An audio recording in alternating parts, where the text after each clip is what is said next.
talking to Dr. Shariff Abdullah today of Common Way, and he is a man of many, many talents. So I don't even know where to start. But you are working on transforming the whole world, basically. Yep. So small task. Leaving out Mars, right? Leave out Mars right now. I'll get to that later. We'll just start on this. I think this one's kind of more important. Yeah. Well, that's very Earth-centric of you, but we'll forgive you this one. We're joking about it, but think about the billions and billions of dollars we're spending right now as a global society looking at Mars, as opposed to looking at our own backyard. Yeah. We can tell we can tell ourselves a lot about Mars, but we can't talk about what's happening with our neighbors. We don't know what's happening across the street from us. We don't know what's even happening within ourselves. And so in some ways the billions on Mars research is to keep us from looking at the tough questions, of what lies inside. It's a continued manifestation of the notion that started the European colonialism in the first place. I'm dissatisfied with where I am, so I'm going to go over there. And we ran out of over there space on this planet, so it's going to go to another planet. And we couch it as though all of us are going to go, or all of us are going to have the opportunity to go, and not there'll be somewhere between 10 and 30 people that wind up going to Mars after we spent trillions of dollars, and the rest of us are still on this planet. Paying for those 30 people on Mars. Yes, right. And just like right now, the most expensive housing in the world is not on this planet. The most expensive housing is flying above our heads in the International Space Station. And we're spending billions of dollars to get there, billions of dollars to stay there, billions of dollars bringing people back. And then when we say we need housing for the tens of thousands of homeless people on the streets of Portland, Oregon, not the rest of America, just Portland, Oregon, okay? We say, oh, we don't have any money. We're broke. We turn our pockets inside out. See, we have no money because we're spending billions of dollars on 3 people or 5 people flying above our heads, doing nothing that they couldn't do on the earth. It's very, very interesting. Like how at some points you can, like, it's very easy to find money and funds for doing stuff, and other things doesn't seem like suddenly the source has dried up somehow. It's just that I'm not going to spend that money on that. Yeah. Anything that people in power want to do, there's always money for it. Anything that people in power don't want to do, there's never money for it. It's a really simple equation. The question is, when are we going to figure out that there's a game going on? And when are we going to stop giving them both the money and the power, giving away our money and giving away our power to people who have none of those things of interest to us? And so our challenge is, how do we, all of humanity, how do we, all of the people of the earth, say our values lie somewhere else, so therefore we're going to be somewhere else. And that's a real challenge, because, and this is the place where my organization starts. This is the place where Commonwealth starts. we start in the process that says that the problem is consciousness. And not the consciousness of Donald Trump or the consciousness of people in the Senate or the president or anything like that.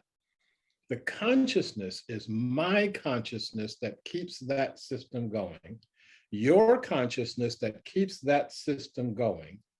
And once I root that, once I start changing that consciousness in myself, then things will change. Until I change those things inside of myself, nothing changes. And then we get out our signs and beg the people who have no interest in changing, begging them to change. Yeah. We just experienced that with this climate debacle, and it reminded me of a saying that somebody said years ago. So never try to teach a pig to sing. It's that you will not like the results and you'll annoy the pig. All the folks that are out there, they're not going to change. They're not going to make any substantive changes. But they're going to go through the motions, because you have to go through the motions. And in order to keep people's money, you got to go through the motions that you're thinking about this. And it reminds me of a Leo Tolstoy quote, and I hope I can get this correctly. He says, "I sit on a man's back, choking him and making him carry me. All the time I'm saying to him that I'm really sorry for his lot in life, and I'm going to do anything that I can to help him, except getting off of his back." So we're on the back of the world. We're standing on the back of the world saying, oh, we really want to save you, but that may mean I get off your back. It may mean that I have to make obscene riches slower. Not give up the obscene riches, just I'll be making them slower than I did before. And and I call that failure. And so keep going here, Anyway, so I feel like we launched into our conversation at 90 miles an hour here. So I'm going to slow down. I'm going to have myself a sip of tea, and you may actually get a question in once in a while. that would be fine. But I enjoy your rant as well.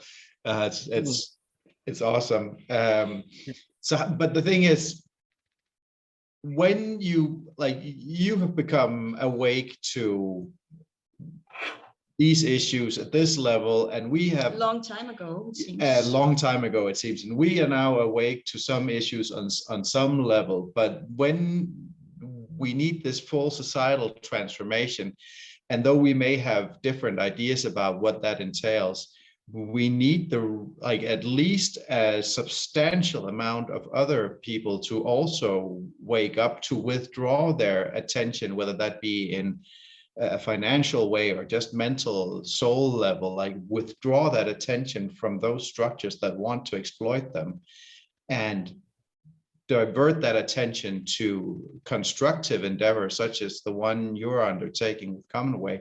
How do we awaken people to that? I mean, some of it, to me at least, it seems it's happening in a completely natural way, and maybe we can't do much about it, but at the same time we should try, because that's the feeling in here, is I want to do something.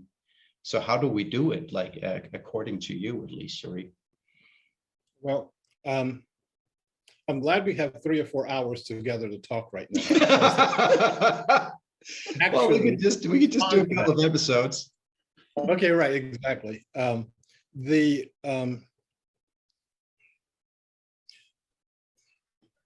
think that we're being both pushed and pulled into that consciousness. First of all, the number of people we actually need to make the change is relatively small. We're not talking about we need 3 billion people to march on their governments to do such and such. In fact, if you had 3 billion people, it wouldn't, if they don't know what they're doing and they don't know where they're going, it wouldn't work. Mm. So you need a small group of people, and we need a focus and direction. And what I'm seeing in terms of almost all of our issues is we're lacking focus, we're lacking discipline, we're lacking direction. So saying, I want to save the earth, as grand as that is not a vision. Saying, I want to reduce the carbon emissions to 350 milligrams per billion by 2040 is not a vision. My personal goal, my organizational goal, the button I got on my chest, and the book that I wrote is creating a world that works for all. Creating a world that works for all living beings. Yeah. Now, when you say that, when you say my goal is to create a world that works for all living beings, something changes inside of you. First of all, you realize how big the goal is. Mm-hmm. This is like John Kennedy saying at Rice University, we're going to land a man on the moon and bring them back safely, and going to do that within the next 10 years. At that time, NASA was this little tiny office somewhere, and they didn't even have any rockets. They're drawing pictures of rockets, Yeah. And I could just imagine them saying, what? We're going to do what? Yeah. And it was an impossible goal. When he said it, it was absolutely impossible. He had never sent a person into low Earth orbit. And he's talking about walking on the moon. Yeah. But it was just impossible enough. It was just impossible to start sparking people's imagination. How do you do that? How do you get people? Let's start with 100 miles up. How do you get people 100 miles up? We have no idea. They thought that people, if they got that high, would explode. Okay, that's why they sent dogs up first. We overcame all of the obstacles because there was a vision. Right now, we're trying to overcome obstacles with no vision. We have no vision of the kind of planet that we will want to live on. And by we, I don't mean we Americans. I don't mean we humans. I mean we, all living beings. All living beings have the right to live on the planet of their birth. And once we get there, once we get to the consciousness that says all of us deserve to be here, and once all of us can live here, we're going to be living in a fundamentally different world. Yeah.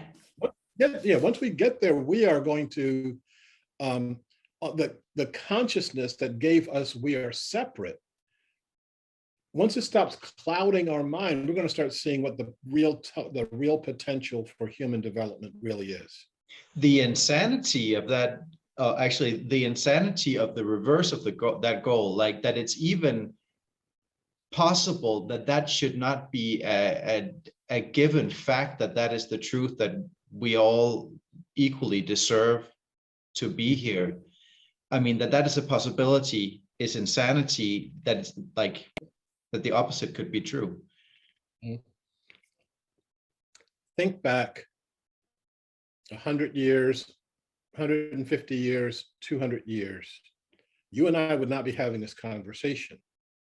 This would be like having a conversation with furniture. My role in life would be to serve you and shut up while I'm doing it, okay? My role in life would be being invisible and being useful to you. Now, when we think about that now, the absurdity of it, I'll go as far as to say the evil of it, the evil of that thought. It's like, how could our ancestors think that way? How could your ancestors think that you should be on the top? How could my ancestors think that we could be on the bottom? Yeah. And we grew beyond that. Humanity has grown beyond that. Now, there's a few folks that still need to get dragged along, but the notion of one human being owning another human being is insane, as you said. Yeah. Now we have to get to the point of saying the notion of a human being owning a tree, owning that life, is equally insane. So that we can, if I need the tree, I can ask the tree. I can talk to the tree.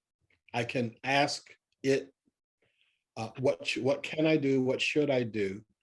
And when we do that, at the point in time that we do that, it changes who we are. And the keepers, what I call the people who we call indigenous people in the world, have been doing that, have been living that life for tens and hundreds and thousands of centuries, and not polluting the atmosphere, not polluting, living in harmonious relationships with each other, living in harmonious relationships with the divine, living in harmony with both their past, their present, their future. Now, we call them backwards, savages, heathens, etc. But isn't it interesting that those of us who actually wish to live on this planet are heading our values in that direction? That does not mean that I'm going to be running around here with a loincloth on. Now, some may think that's a good idea. I like my jeans, so yeah, I will. But it doesn't mean I have to follow their lifestyle, but it does mean I have to follow the values, and I have to hold those values in my heart. And when you do that, you wind up with a completely different human being. Yeah. But getting people to that point again, that's the difficult part, waking them up to those things. I'm gonna push back a little bit on that. I just came across a video.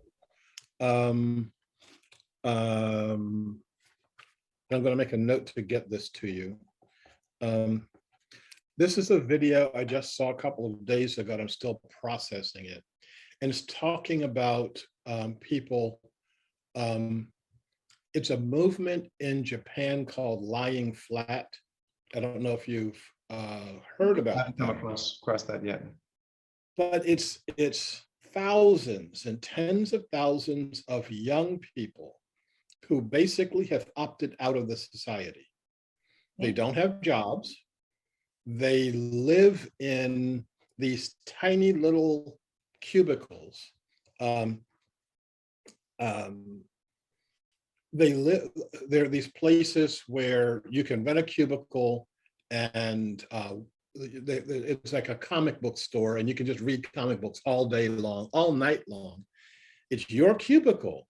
And so people are sleeping in there, eating in there, like they're isolating themselves, but they're doing this because they choose not to participate in the, what I call in my book, the breaker society, the society of those who break the sacred hoop, the society of those who say, I'm not living with the earth, I'm living on top of the earth. Yeah. Now, so you've got people who understand enough to recognize that they need to opt out of the system. So you can't opt out any more than living in a 2x4 space and sleeping on the floor. Okay. They work So just. they're like on strike. They're They're on striking from life. They're on permanent strike. Yeah. And they're talking, okay, on the one hand, they're talking about this is financial freedom, that they're free from, the 9 to 5 until you die syndrome. The governments are calling it a threat to national security. You've got to find ways to make these people work again because they have to be productive, because in order for when they're productive, we get the value from their productivity, and rich people get richer faster, which is the goal. You can't tax that. And Say again? You can't tax that. And that's why you call the like handicapped people invalid, because they cannot work. Yes. And they are invalid. You may think about them as handicapping themselves. It's like, I'm out of here. Yeah. But that is not a movement that can lead to a world that works for all, because they're not. So they've stopped producing for the breaker society, but they need to start producing for a new society, an awakening society. And they haven't quite figured that part out yet. And that's the part I'm working on pretty furiously, to say, don't just stop this. It's time for you to start this over here. Well, it sounds like they've all gone into their cocoons, are probably coming out as butterflies soon. Okay, so you know that only two things can happen when you go into the cocoon. You come out a butterfly or you die. Yeah. I'm not sure which one is going to happen here, because I'm not seeing enough butterfly action happening in the cocoon right now. No. And I think this is the part of the analogy. I spent a lot of time in that analogy. I think this is a part of the analogy that we don't spend enough time on. When you look at a caterpillar, you cannot predict the next step. You can't predict a butterfly by looking at a caterpillar. No. But if you know what the vision is, what you know what what this being has to do, you can reverse engineer it back to the caterpillar. This being has to get from so the caterpillar just sits there and it eats your garden. Its job is to eat everything in sight. It's an eating machine that never stops until it stops, and attaches its butt to a twig and spins a chrysalis, and then out comes the next being. Next being has a job, and the job is to get from Portland, Oregon. I'm sure there are butterflies in other places, but I'm going to take only our butterflies, Portland, Oregon, to Michoacan, Mexico, which is roughly 3,000 miles away. Well, you're not going to get there by walking, so you know this being is going to have wings. Yeah. You know you're not going to get but so much weight in the air, so you know this being has got to be super lightweight. You don't need, if you're flying, you don't need all those legs, so you drop the legs off. All of a sudden, by knowing you've got to get from Portland to Michoacan, Mexico, you start seeing a butterfly. So the question is, what's the next step of humanity?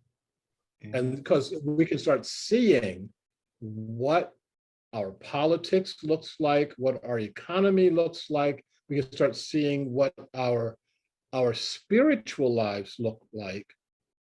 Once you start saying, okay, we're not going to do this caterpillar stuff anymore. Let's start looking at. That's right. Actually, butterflies have no digestive tracts. They can't eat anything. Don't need it. I'm just going to Mexico. Then when I get there, I'm going to have sex and something else is going to happen.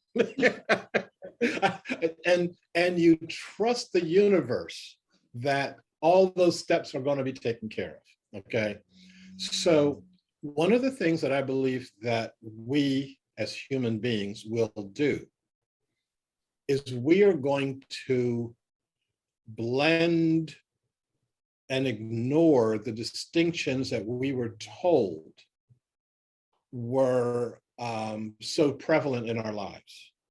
So things like race and gender and religion and class will be simply become unimportant. Not to say they won't be there, but it won't be. Yeah, I've never had a meeting where somebody says, "Can you meet with person X or Y?" I've never said, "Oh, what's their race?" Because I'm Yeah. only meeting with Black people, or what's their religion? I'm only meeting with Martians, and so our challenge is, how do we see each other differently? Now, here in our society, it's like our politics and our media is trying to overemphasize all of these things, because we know that's how people by maintaining separation, they can maintain fear and animosity. Maintaining fear and animosity means they can maintain control. Maintaining control means the beat goes on. Yeah, Exactly. yeah. Once we let go of that, we can start seeing things in a very, very different kind of way. We can start seeing humanity in a very, very different kind of way. And that's when the profound changes that happen inside the chrysalis start becoming out manifested. And again, it doesn't take an awful lot of us, but it does take key elements at key points in time, focused on a vision of a future that works for all. And when we get that, we're in great shape. And until we get that, well, actually, I have a deal with Elon Musk. I get to ride on the rocket ship to Mars. There's going to be another 29 people, but I'm going. Okay, I'm out of here.